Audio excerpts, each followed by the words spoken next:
All right, we're just going to take a quick look at the finished painting, and you'll see the details close up, and that's what we're going to work on this tutorial. Enjoy. We'll see you in just a second.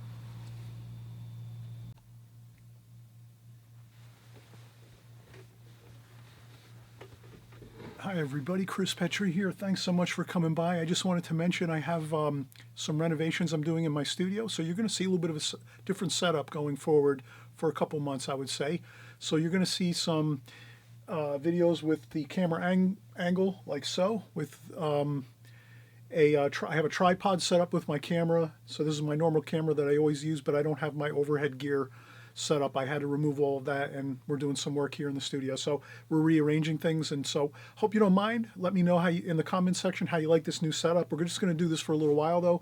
Maybe again, just a couple months until I get my studio back to normal. So, but this should be a good angle here. It gives you a little different look to the paper and the palette, and maybe pretty close to the overhead gear that I usually have. But let me know in the comment section if you do like this setup and how it turns out this video. But we're just going to have a fun time. We're going to do a landscape type painting with maybe a farmhouse or a barn, some trees and some grass fields and things like that. So we're going to have a fun time together. Hope you'll enjoy this painting, and we'll see you in just a few minutes. I'm just going to take a quick break, and I have to reset up my camera. Okay, so I'll be right back.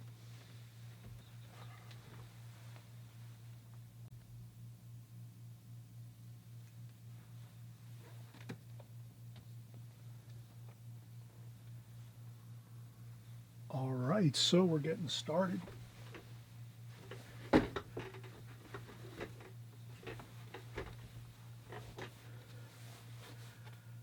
And the first thing I'll do is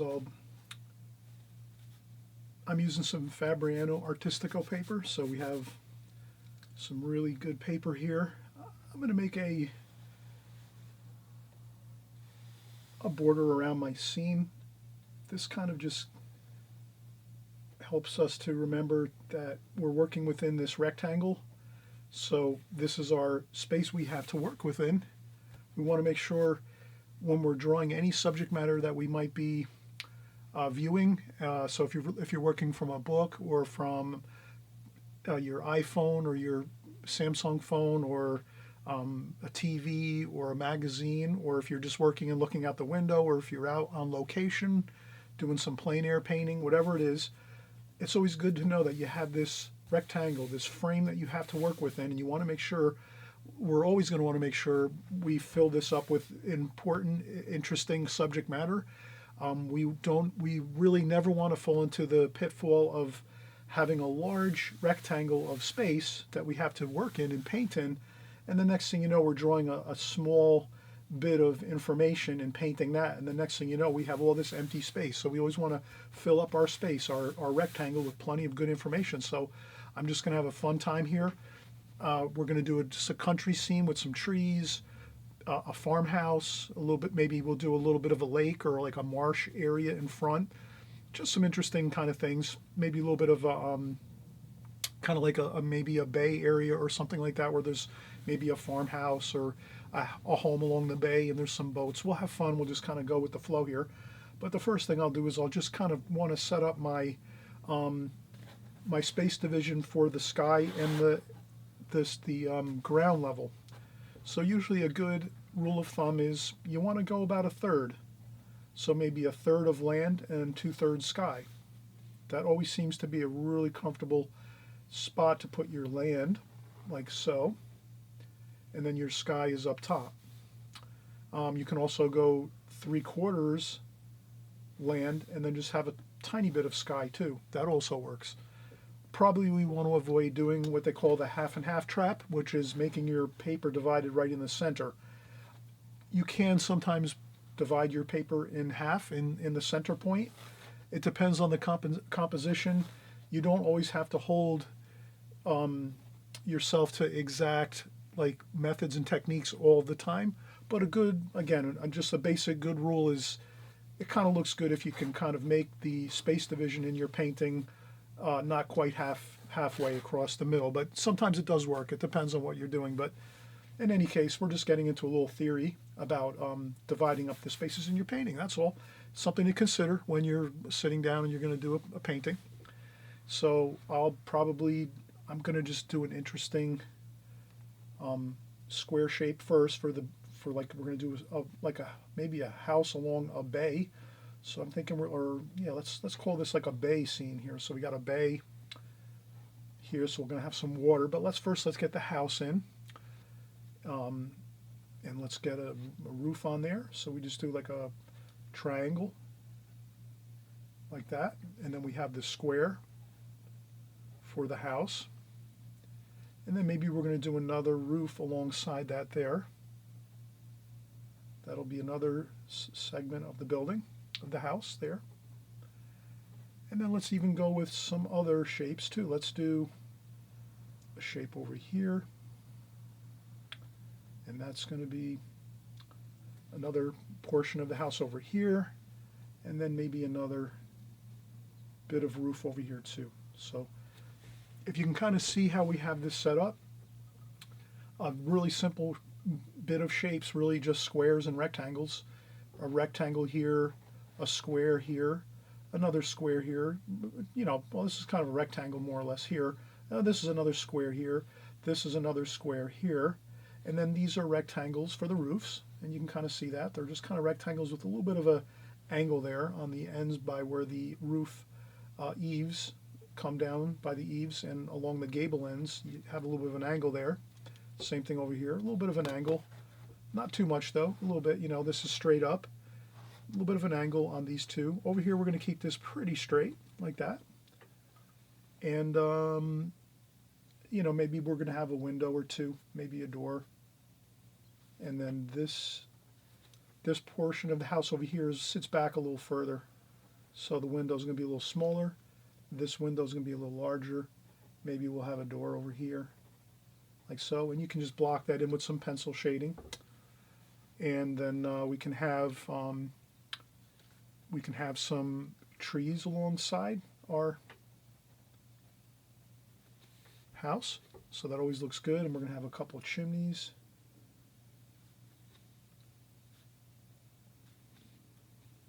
And there might be some trees over here too, on that side. And then maybe we'll have another house in the distance over here as well. And then we're going to have more trees over here, like so. And then some more trees here in the distance. And then maybe we'll have another larger tree here, like that. And another couple of trees over here, like so. And I have these trees kind of leaning into the picture this way, just to kind of keep the focus in here, like so. And I might do the same thing over here. I might just lean some trees over this way, a little bit like that, like so. And then I'm going to make some fields over here, and I definitely want to have some interesting water features over here. So what I'll do is I'll make the water over here, like so. And we'll make the water feature kind of like this.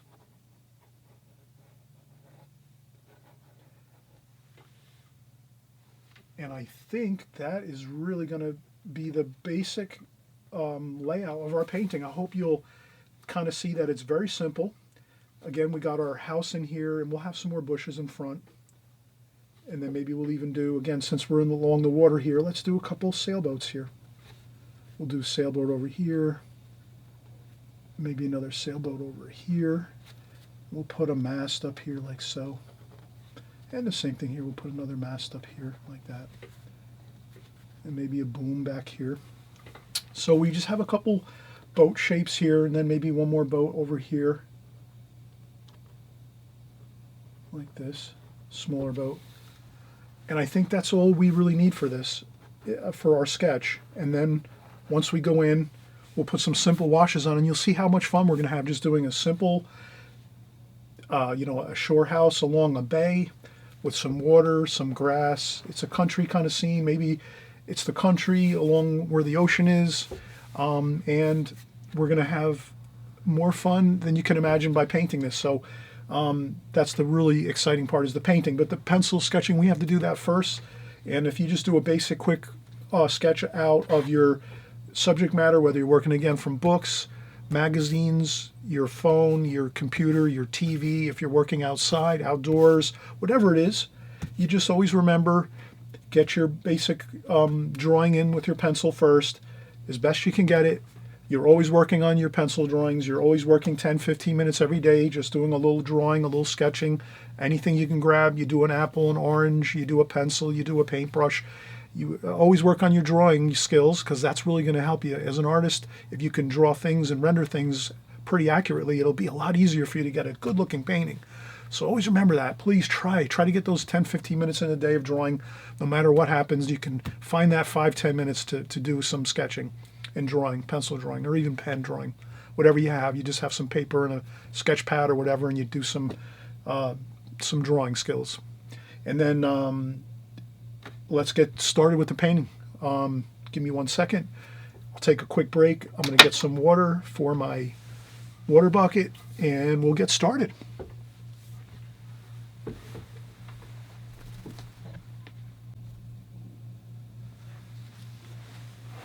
All right, let's get back to work here. Most of what I want to do is probably paint this a la Prima. I'll wet some brushes here. So I have a few different size brushes. Kolinsky sable brushes.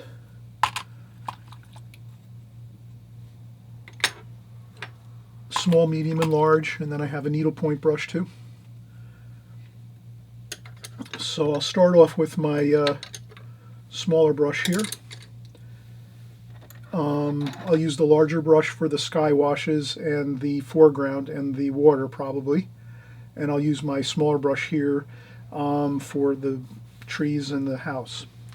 I have a sponge here, damp sponge. I trim sponges down in half. I really don't need a whole large sponge. I just need a little bit of the sponge, so I use half a sponge. And I set that damp sponge next to me here, next to my water container. And then I have a travel palette, which is fine. It has 16 colors, which is fine for me. This is plenty. I can mix all my colors with the standard color selection I have. And basically the colors are really simple. We have burnt umber, French ultramarine blue, cerulean blue, ultramarine violet, burnt sienna, cobalt blue. We have sap green, viridian green. Then we have raw umber, yellow ochre, raw sienna, cadmium lemon yellow, cadmium yellow lemon.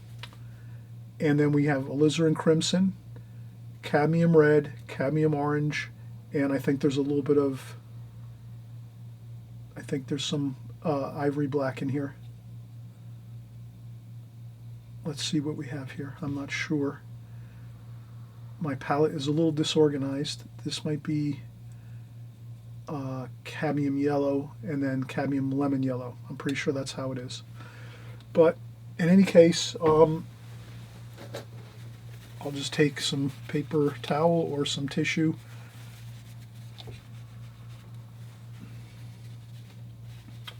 and just get that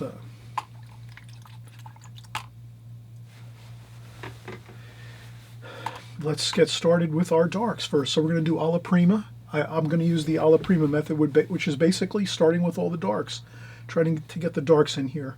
And these are all Winsor Newton colors and some Holbein colors. So I always mention I do use pretty strictly either Winsor and Newton paints or Holbein paints. And again, quickly, my colors, burnt umber, burnt sienna, raw umber, alizarin crimson, cadmium red, raw sienna, yellow ochre, cobalt blue, French ultramarine blue, cerulean blue, ultramarine violet. This is sap green and viridian, which is green, kind of like a turquoise green.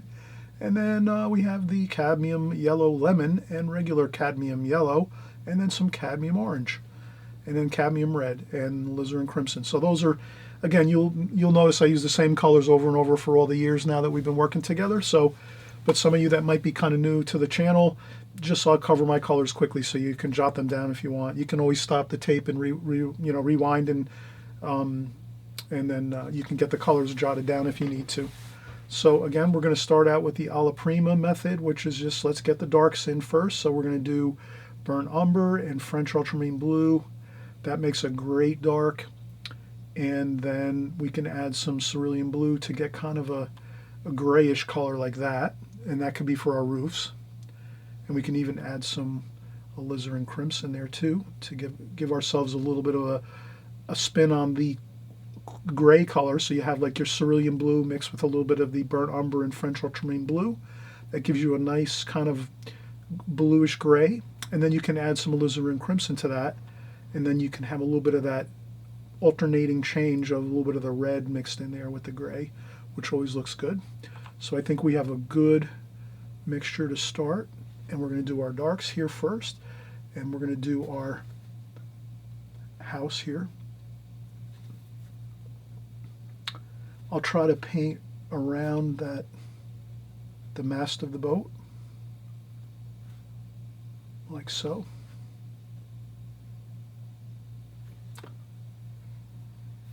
And as you can see, I'm using a pretty, even though this is sort of a small brush, you can kind of see this is not extremely small. This is a number 6, I believe. Round brush. This is a Charles Reed travel brush, and these are great brushes. They come in a set of 3. And they're fantastic. When you're done, you can just take the end off of it and put the brush inside this. And then you can put this in a purse, a pocketbook, your shirt pocket.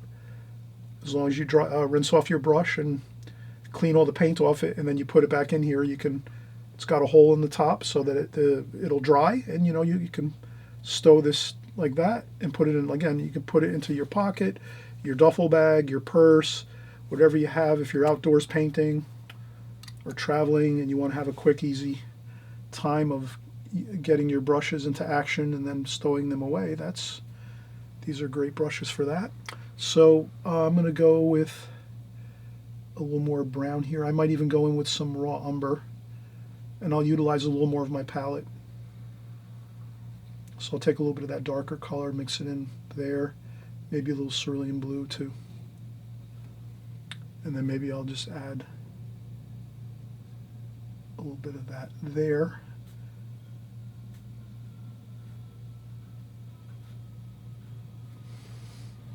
And as you can see, I just got my darkest dark in by just painting in the dark of the house on the side here. And you can always use a pencil or something to make a line if you need to. And then I'll rinse this brush off here, pick up a little bit of that gray color, and let's go over here and see if we can get this grayish color in over here. This looks good.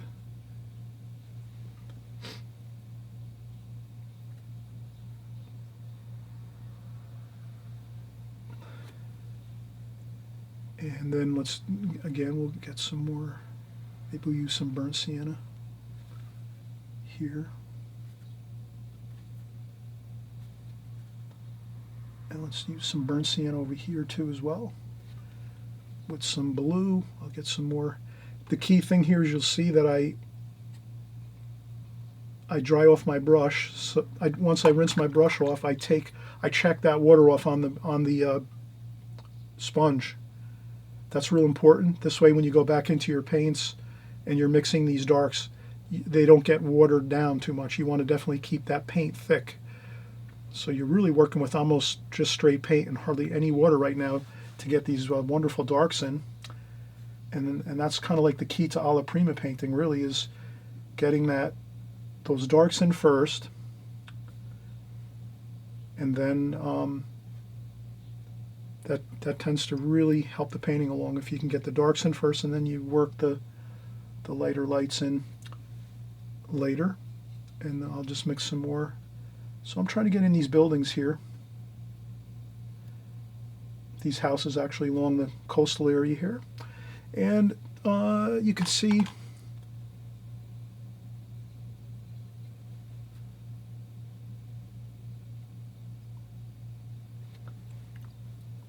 I'm going to work in some green now. And if I'm going to put in green for the trees, then I want to add some of that green to the houses too. A little bit in the paint, it doesn't hurt. And I'll get some roofs here too. Let's get some of those roofs going. A little bit of that grayish color for the roofs, like that. Maybe a little bit of blue and green. So you're just working your colors that you have on your palette, but you're just making lighter tones now, lighter tonal values for your roofs. So you have your roofs, they're going to be lighter. So therefore I just water these down, add a little more water to these, and I don't use as much paint. So a little more water, less paint. With your first darks you're going in on the Prima method, you're using your real darks first with lots of paint. Then as you start doing the roofs, which are lighter, then you're lightening up with the paint and you're adding more water and having more of a, you can see that wash is lighter, and that's how we get that lightening effect of the rooftops. And then we're going to start blending in our trees. So we're going to have that sap green mixed in with a little bit of raw umber. I don't want to go with straight sap green. I think I'd like the trees maybe a little purple too. I'm going to start introducing some ultramarine violet purple color. And if I do that, then I want to also add it again in a little spot or two on the houses here, just so it doesn't look sort of, I'll splash a little bit for the trees like that, maybe a little bit of finger tapping just to get some variation. And then I might go in with a little bit of green, strong green there. Maybe here and there, just a couple. Then I might blend that down a little bit, make it lighter there. And then we'll do some blue. Let's get some cobalt blue for some water. Let's introduce the feeling of water now, coolness. Coolness for the water. And that's going to be right under the boats, where the boats are.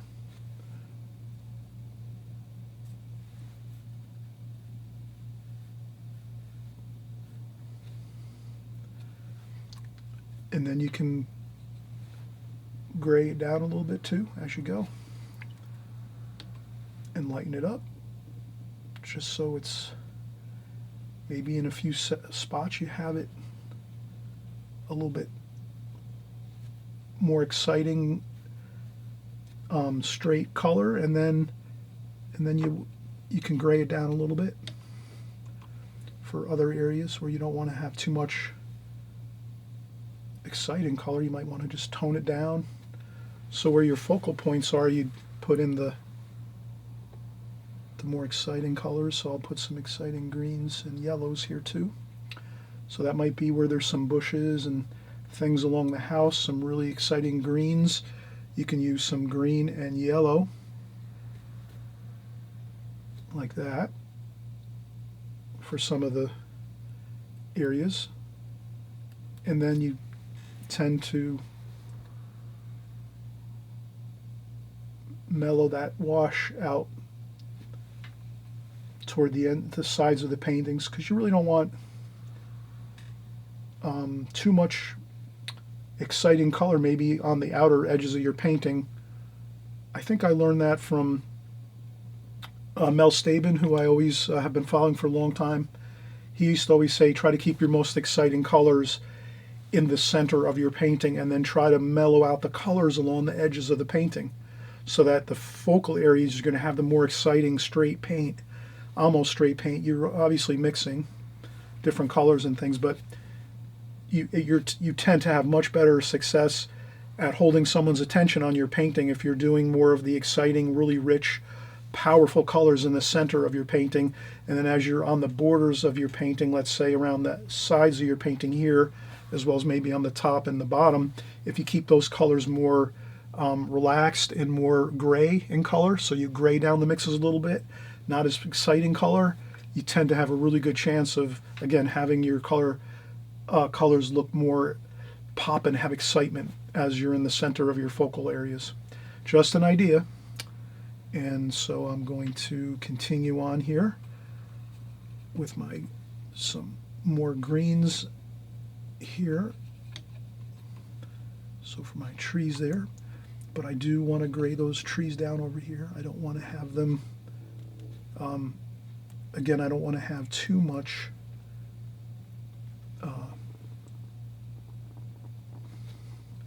then I can take my brush like this and do a little like that, and then the same thing here, maybe a little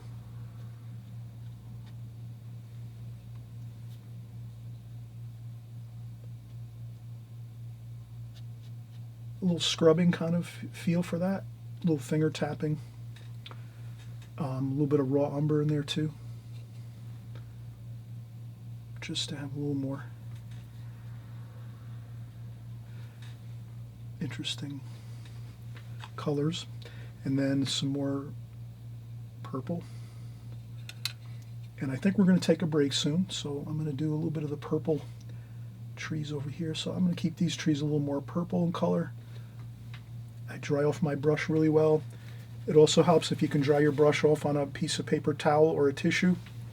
Sometimes you can get a little more of that you know, lighter kind of looking foliage for the trees. I also like to splash on some color like that, a little bit there.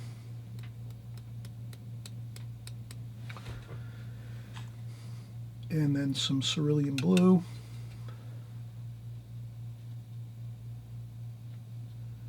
And again, I'm not getting too fancy over here on this. Again, I'm graying down the colors over here on the sides of the painting, but most of the exciting colors along here. And we'll do some more details. Let's take a quick break. I don't want to keep working on and on without taking a break. It's always good to take some breaks. Give yourself a time to relax for 5-10 minutes, and this way you can come back in again while this has dried a little bit for 10 or 15 minutes or 20 minutes. It makes it a little easier if you want to go back in and do some details like chimneys or some other trees maybe in the background behind the houses, or maybe some details to the boats. Whatever you're doing, if you give your watercolor a chance to dry a little bit and then you come back in again, that's why breaks are good. Breaks will allow your painting to dry a little bit, and then you can go back in and start putting in more details. And again, it won't become like a lot of usually if you're adding too much paint as you go and you're not taking breaks, you're not allowing things to set up and dry a little bit on your page, you'll have more of a chance of everything running into each other and sort of blending, and then you lose some of your details that you'd like to have. So I'm thinking you're going to want to like to have details. That's why I mention it, to take breaks, because I think you want to get those really nice details to some of your the house, the structures, some chimneys, a little more trees, maybe some details to the boats. If you just keep working and working and working and you don't let this dry right now, then you're not going to be able to get some of those finer details. I think that's the main point why I do mention to take a break and let this dry a little bit. You know, usually 10-15 minutes will allow this to dry enough that you can continue to work, or if you have a blow dryer, you can use a blow dryer and dry off the paper a little bit. But let's come back in just a minute or two. I just want to take a quick break, let this set up a little bit, and then we'll continue to work. And I think we have most of the painting done. We just have the sky to finish, the water here, and some of the ground and grass and some of these areas in the foreground. So we'll be right back.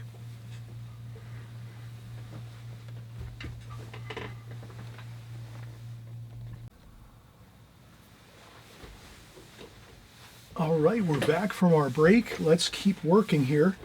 So the paper's had a chance to dry a little bit, which is really good. Again, we're using Fabriano Artistico paper.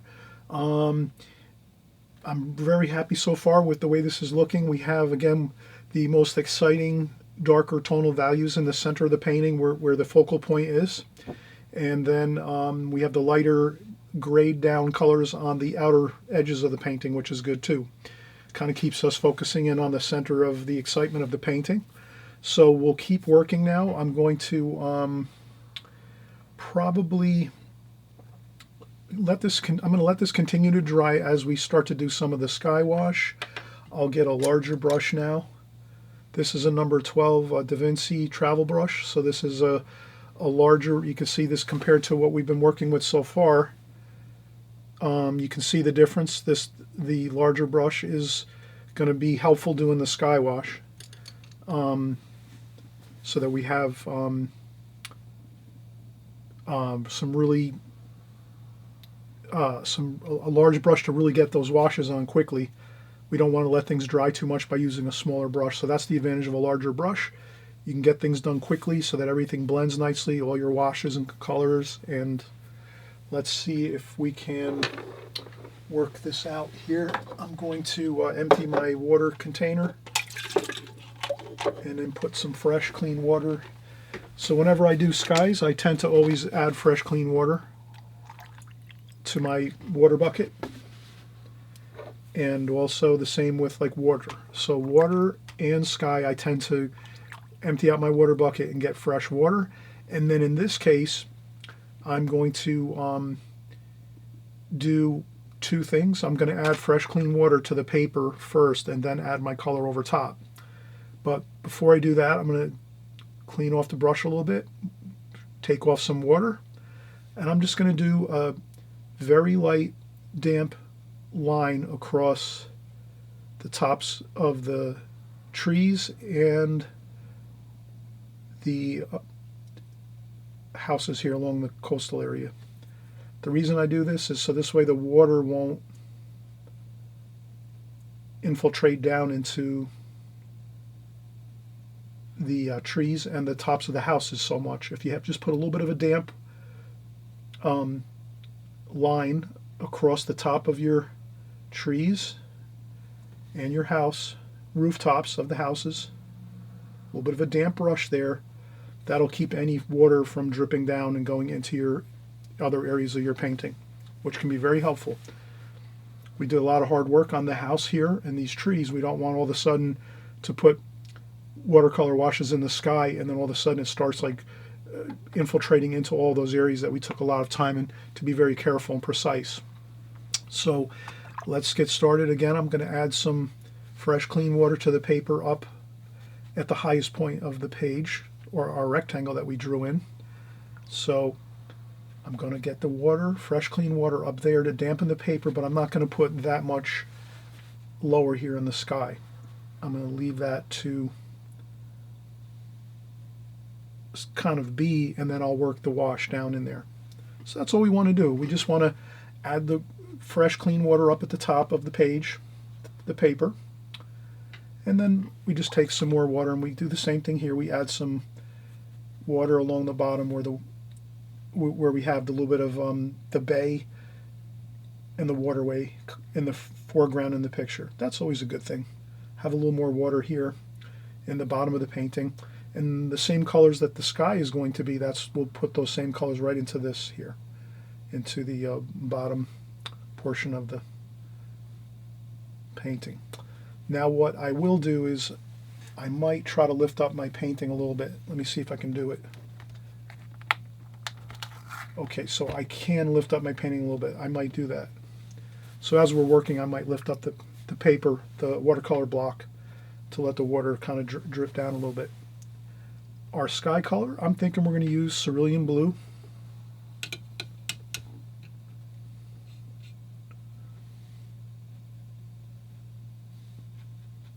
And I'm going to make it very, very light and simple, a little bit of cobalt too. Maybe some cobalt at the very top up here. So I'll put some cobalt in the sky up high. Maybe even a little bit of raw umber in there too, just to give a little variation in color. And then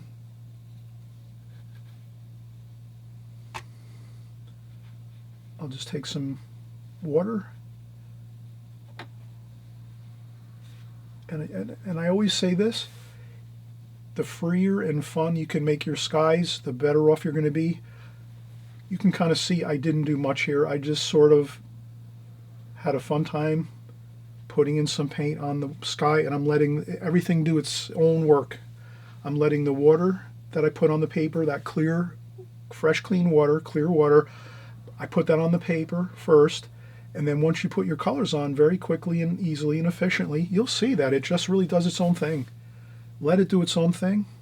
Watercolor sometimes is best if we don't overwork it. I definitely will have to say that a lot of times watercolors look better when we don't overwork and do too much fancy brush strokes and everything like that. If we just kind of let it happen, we let the, I'll put a little bit of orange along the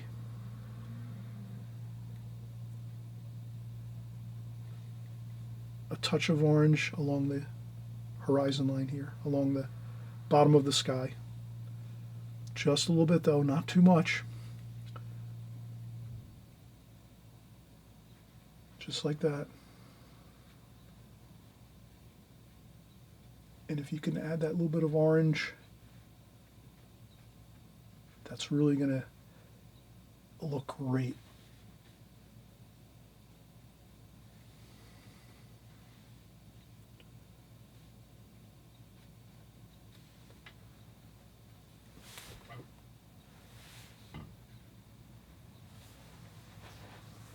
And then, like we said, we're going to take the same colors we used up top in the sky. We're going to put those same colors in this area here.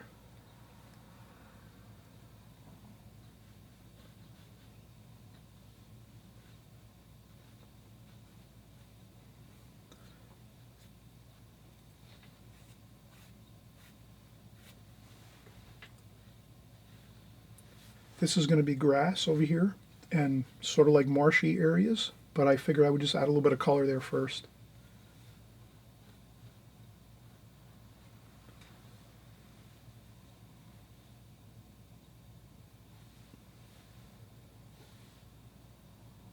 Maybe a touch of Viridian.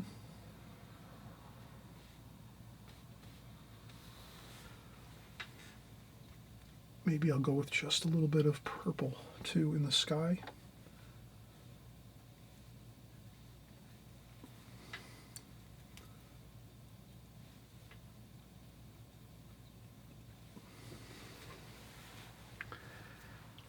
And this is another time when it's really the right time to take a break or to get the blow dryer and dry off everything, because at this point it really is, it's really too wet and there's too much water flowing around on the paper right now to start working again. You can always take some tissue as well and blot up a little bit of spots if you want to make some more cloud shapes if you want. Sometimes you can kind of add to your whites. So sometimes you leave those little white bits of paper on your sky, and then you can blot and do a little more blotting to kind of give yourself a little more bits of clouds.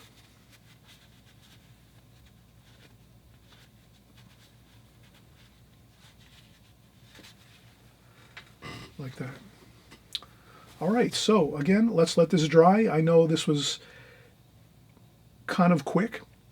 We worked maybe only 5 or 10 minutes on this, or 15 minutes at most, but you can kind of see the effect of getting lots of fresh, clean water on there, and then getting your colors on, which are very simple. French cerulean blue, cobalt blue, a little bit of green, and a touch of purple too for your sky and your water.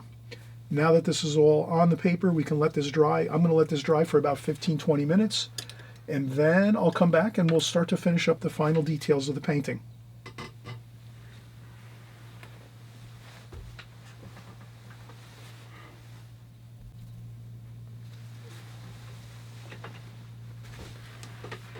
All right, so we have let this dry.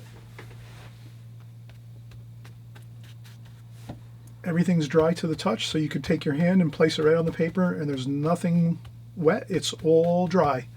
Paper is flattened out quite a bit. There's only a little bit of buckling, very, very little. That's all we need now. Now we can go in and we'll finish up on the details. So I'm going to go back to my smaller brush. and let's get some of those details in. So I would say I'm probably going to work from left to right so that it's a little bit easier. If I do the details, which are not going to be too many on the edges of the painting, we're going to leave those areas kind of relaxed and not too bold with colors and things like that and brush strokes. But let's get our details, and if you're right-handed, you're best off working from left to right. And if you're left-handed, you know, you're better off starting maybe over here and doing your details and then work this way. This way you don't lean into your paint. That's just a good rule to follow. Try to work left to right if you're right-handed, and the opposite if you're left-handed, you're going to be going this way across the painting. And again, I'm going to leave this one a little bit loose, a little bit underdone. I don't have to finish up everything, you know, perfectly 100% because this is an exercise. It's a composition we're doing. So we don't have to worry about extreme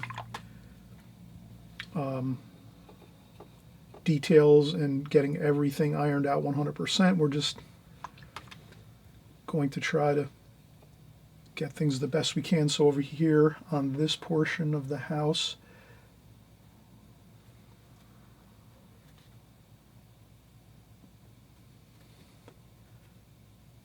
it was a little bit darker there.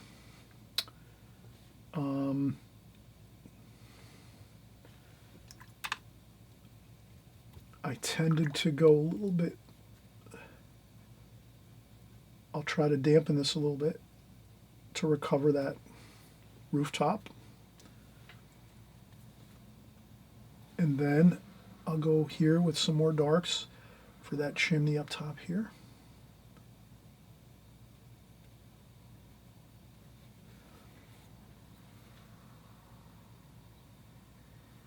Okay. Then I'm going to get some green. I'm going to go with blue actually. Cerulean blue. Maybe a little viridian green. Maybe there's some trees in the back here. Behind the house a little bit.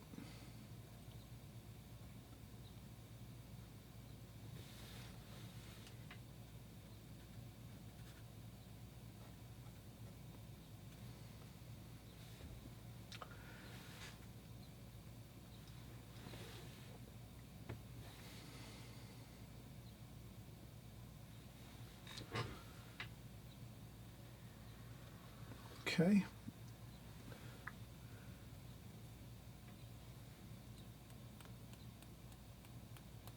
And a little bit of splashing there just to kind of give it a little texture.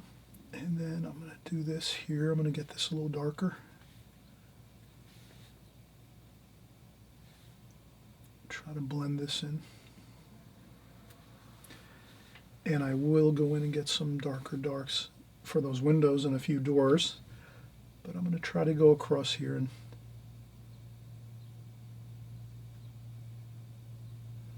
do another chimney over there.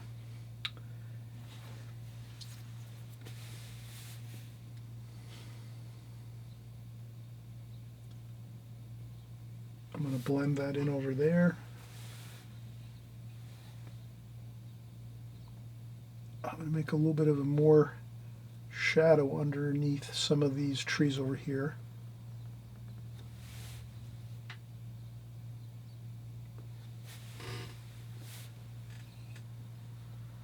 And again, just some shadowing. Nothing too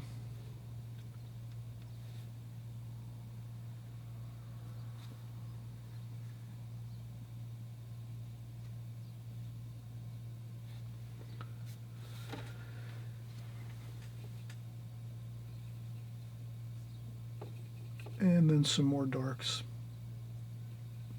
And that's raw umber, burnt umber, a little bit of French ultramarine blue maybe, and then just maybe a little bit of darks over here.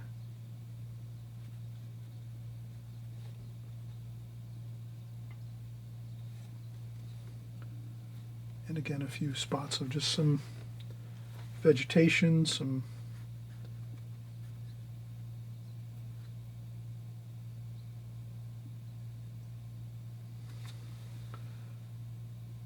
burnt umber, French ultramarine blue.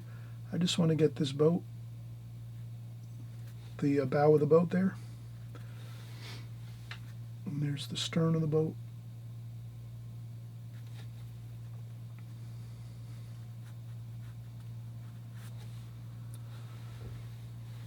We'll do some reflections.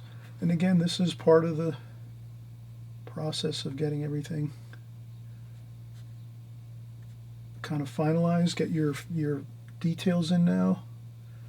And that's about it. And then we're going to do the undersides of the roof here.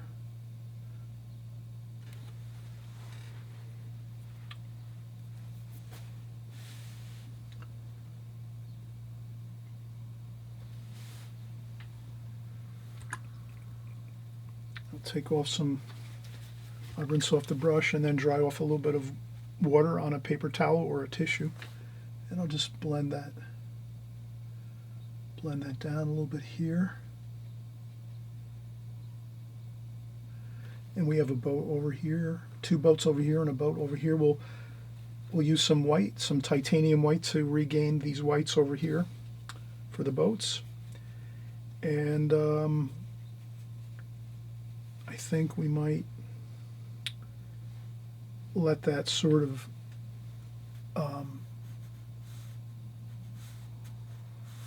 I'm going to let that set up and let these parts dry now. A little bit of green and brown and blue.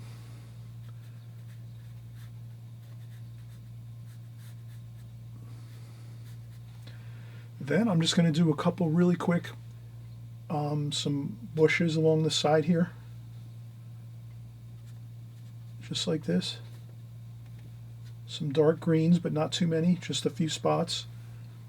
And then I'm going to take that same color and work it down into the water. Then I take some fresh, clean water.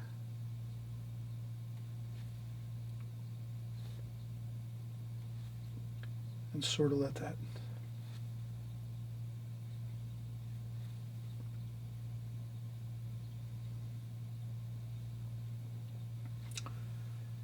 and we'll do a little bit of color. So cerulean blue and some viridian green.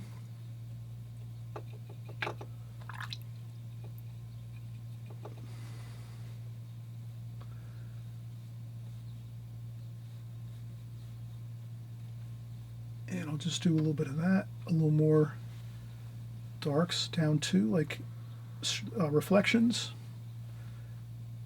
So the darks reflect down into the water.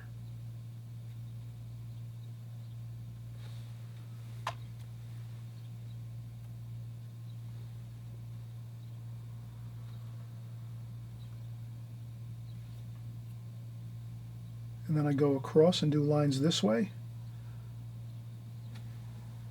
And if you have to go back in and make some more greens and browns, green, brown, blue, cerulean blue, green, blue.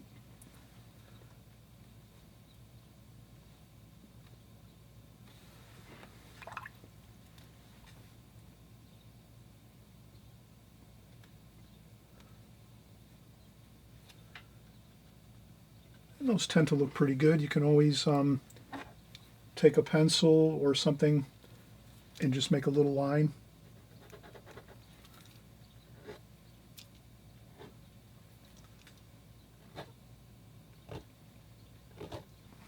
Like that. And then I'll use a little bit of splashing technique. Like that. Splashing over here. We'll do some more darks over here too, just a little bit of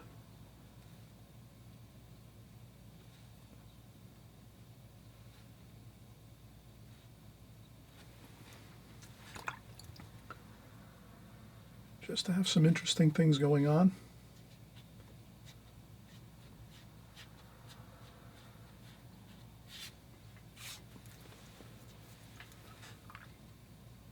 And then a little bit of raw umber. A little bit of raw umber.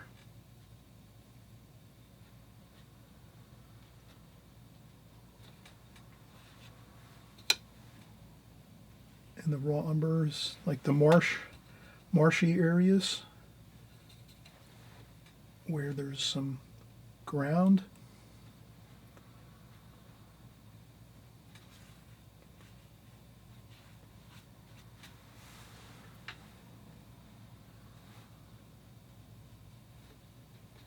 Like that.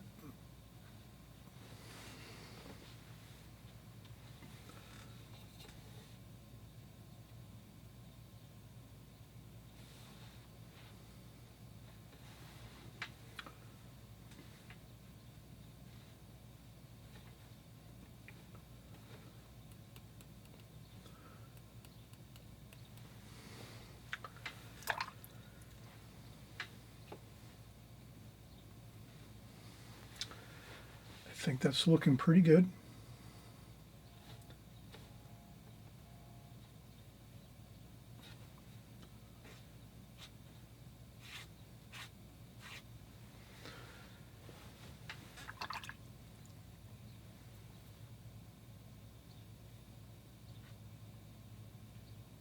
And I just add those lines across. That kind of makes it look more convincing for some water features. Some of these lines, like that.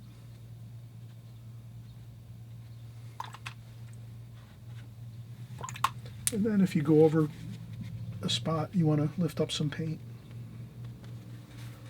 like that.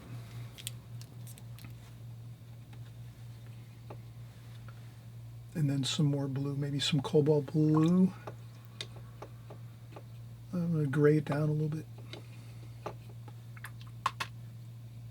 And then you can just, again, go across a little bit with some of that water effect. I think that usually looks good if you can get those long brush strokes like that a little bit.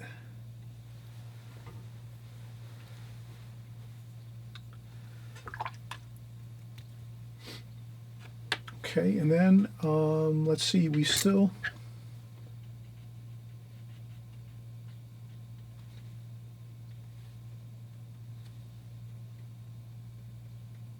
have a few things to touch up a little bit.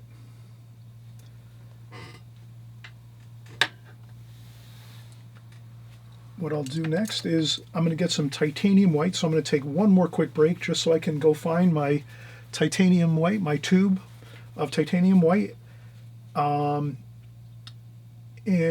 we can just add a few little highlights of white paint that'll really kind of help us to just finish everything up perfectly, where we have just enough detail in here that it looks good but not overdoing it. So I'll be right back in a second. I also see that I can do one more thing here. Raw umber, burnt umber, a little bit of cerulean blue. This here is the mast, like that. So we have a mast there. And then we can use our needlepoint brush and just get a few.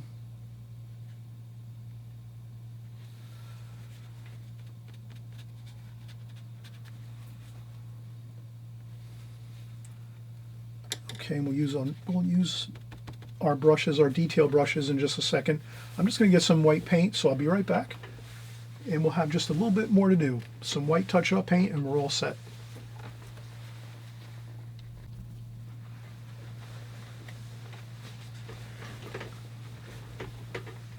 Okay, so we're going to get our titanium white and get in a few details. I'm going to use my needlepoint brush here. A little bit of yellow ochre in the top of the titanium white, just so it has a little bit of that warm golden color with the white. Titanium white out of the tube is very, very stark white, doesn't have much tint at all to it. So if we can do that, it's going to look more convincing that it's some sunlight. Then I just take my brush and roll the paint so there's only a little bit of paint on the brush. I don't want too much paint. The first thing I'd like to do is just get a little bit of the mast over here. So I just try to touch down the paint just a little bit here and there.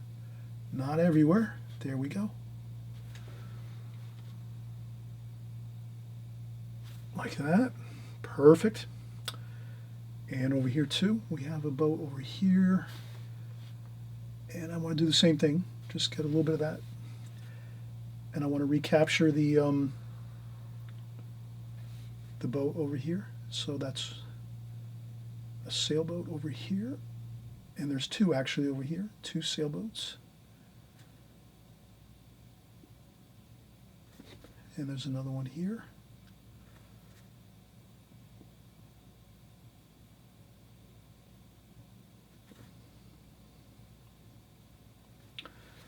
And then we have another mast there, just a little bit. Maybe some rigging lines, just very, very faintly. Maybe there's a boom over here like that. There's the boom over here like that.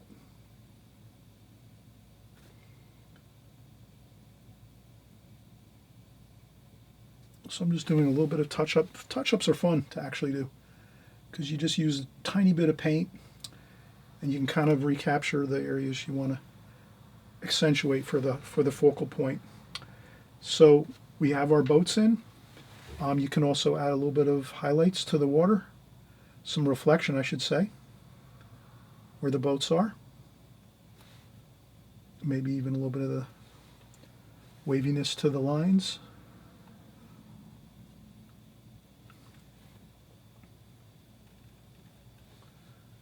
There's some waviness to, like, maybe there's a couple small reflections like that, just a little indication of it, like so. Same thing here, a little bit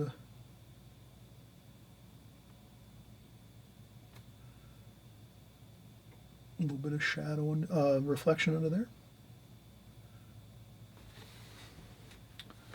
Same thing here.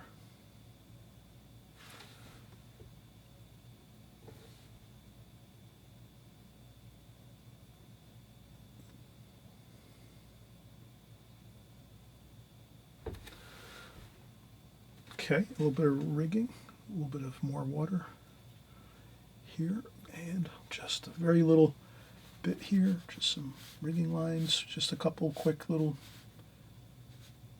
like that. Maybe a little touch of light on the top of the chimney there. Same here, maybe a little bit of, a couple spots of light on the roofs. Maybe over here there's a, I just try to do a quick little bit of brush stroke here. Perfect. Okay, so I think that's complete.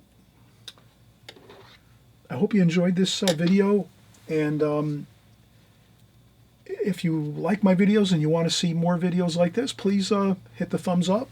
Leave comments in the comment section, of course, always, and please subscribe if you really want to keep up with us here on the latest work we're doing constantly on this channel.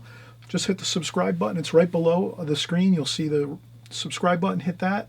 You're all set. Then you'll just see my videos when you're opening up YouTube the next time, and you won't have a hard time finding me. You'll be able to find my videos readily. And thanks again for watching, and we'll see you on the next video. Bye-bye.